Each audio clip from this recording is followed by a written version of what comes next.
here today, and their technologies in growing farms. How cool would it be to throw up a solar roof in and be able to grow your indoor plants? Like the gentleman was talking earlier today, using the sunlight by day, but then to spur growth, having a battery-powered lighting system out there. And when you think about our state university of URI as a horticulture university, South County is full of farmland.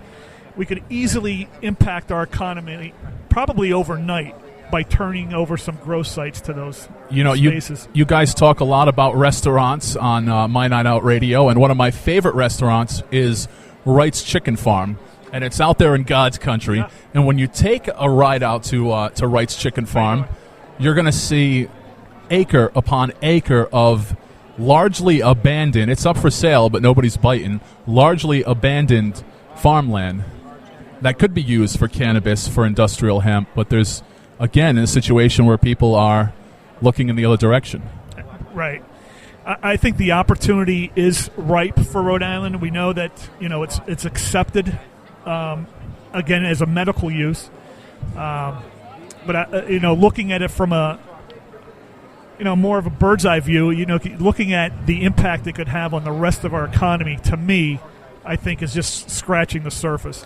And I talk about this a lot, and speaking of kind of a bird's eye view, I talked about a little bit yesterday as we went into Black Sabbath, the Black Sabbath tune Paranoid. I don't partake in cannabis for a bevy of reasons, but it's almost a non-brainer, the fact that it should be legal for consenting adults. I am not a partaker any longer. But I do agree also. We know there are some medical impacts it has made. It does continue to make. It's unfortunate that people have to go underground to purchase and to grow.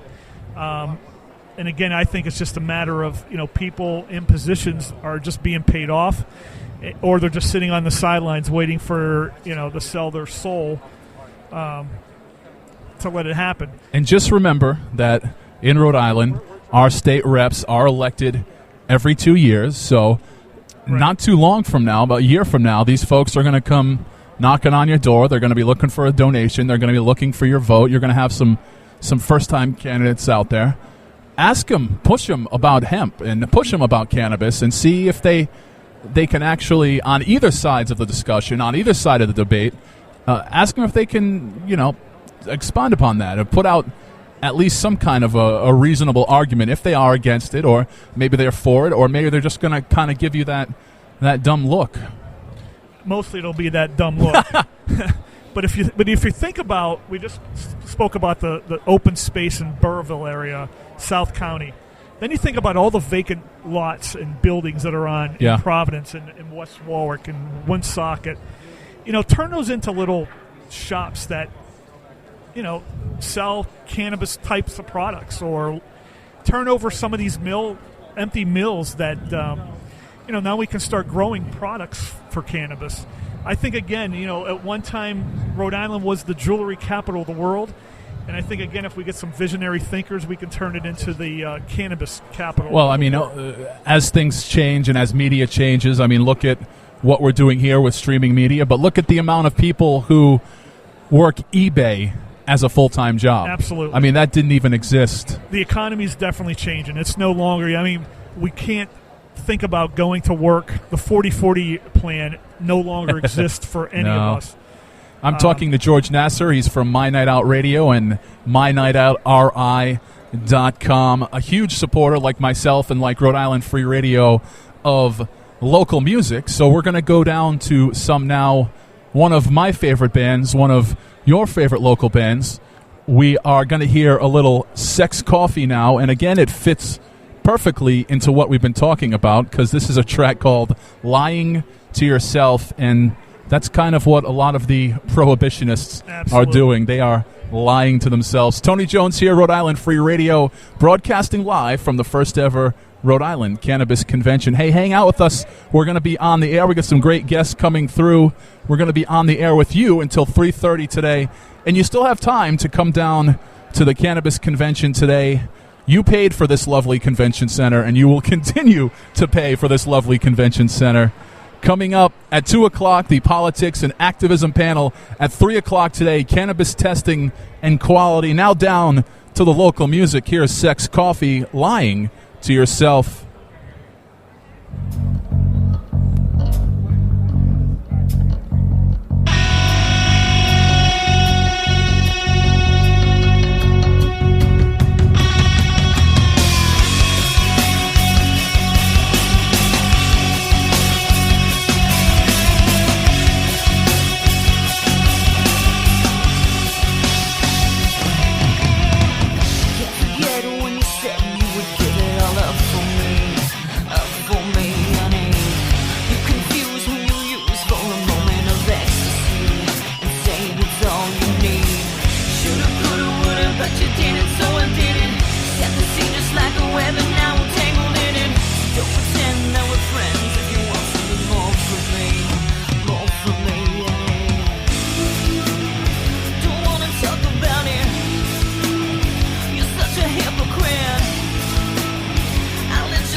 Live from the Rhode Island Cannabis Convention.